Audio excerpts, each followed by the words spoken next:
James Bond and Aston Martin. It just sounds right, doesn't it? For while Bond's first outing in print saw him driving a Bentley, it is the on-screen relationship that started with Sean Connery and the gorgeous DB5 that everybody remembers. And now, 51 years after the two first appeared together in Goldfinger, it's time to meet our favourite secret agent's new car. It's called the DB10, and I have to confess that today is one of those pinch yourself days because I'm about to drive James Bond's new Aston Martin. Now obviously this is all part of the publicity machine surrounding the new Bond film SPECTRE, but there is an interesting story here too. In an industry where product placement is rife, Aston's connection with Bond is priceless because the sports car maker doesn't actually pay for its products to appear in the films, or at least not directly. You see, SPECTRE's director Sam Mendes wanted something special for Bond's 24th film outing, and so he approached Aston Martin not just to supply one of its sports cars, but to design one from scratch. The DB10 is the result. The brief was to reimagine that Goldfinger DB5. Not a pastiche, but something that followed the same philosophy, a pure, stripped-back, simple Bond car. And in doing so, its designer Marek Reitman has set out how future Aston Martins might look. Under the skin is Aston's V8 Vantage S, but with an extended wheelbase and wider track. Over it is draped this gorgeous bodywork with a long bonnet that curves around into an obscenely low nose.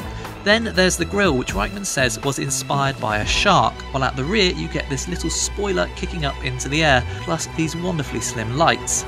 My favourite detail though is this crease here, which runs all the way from the bonnet, really sharp and defined, right to the back of the car, framing these massively swollen wheel arches. It's just wonderful. Now, as tends to be the way with these things, my time with Bond's car is somewhat limited. Something about him needing it for a hot date. So anyway, what I'm going to try and do is talk you through it while we drive around this top secret MI5 test track in Surrey, near Longcross, just off junction 11 of the M25.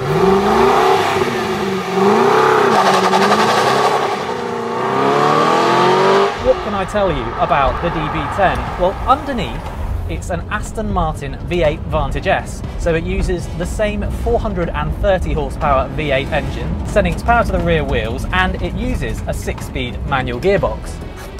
What I can't see, somewhat oddly, is if there's any button for an ejector seat. Whoa! It certainly feels like 430 horsepower. This is quite cool now. There's quite a big film crew here today, but they're all off sort of milling around finding cars, so I've actually just been left with the James Bond Aston Martin. So while we do that, let's see if we can break some confidentiality agreements. Right, what have we got? We've got little buttons on top of the steering wheel here. This one looks like it's a sport button, this one looks like it's for the suspension.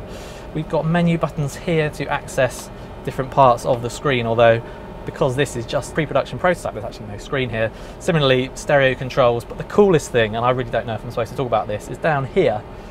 There's a little panel, which looks to me like fingerprint recognition. I reckon that's how Bond starts his new car. Very cool. Now, the interesting thing about Bond films is that they don't actually use a lot of CGI in the driving sequences. What that means is that this can't just be any old concept car. It needs to work. So this V8 needs to roar. It does. But it also means that the brakes need to work. This has got huge Brembo brake discs.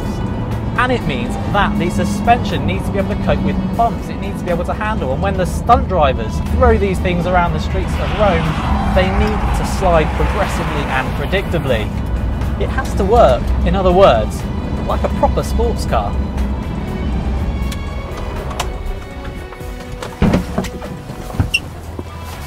I've no doubt that this DB10 has got a few more tricks up its sleeve, but for now they remain classified information. Now, if you'll excuse me, I've got some business to attend to. Ah, Mr. Bond, we've been expecting you.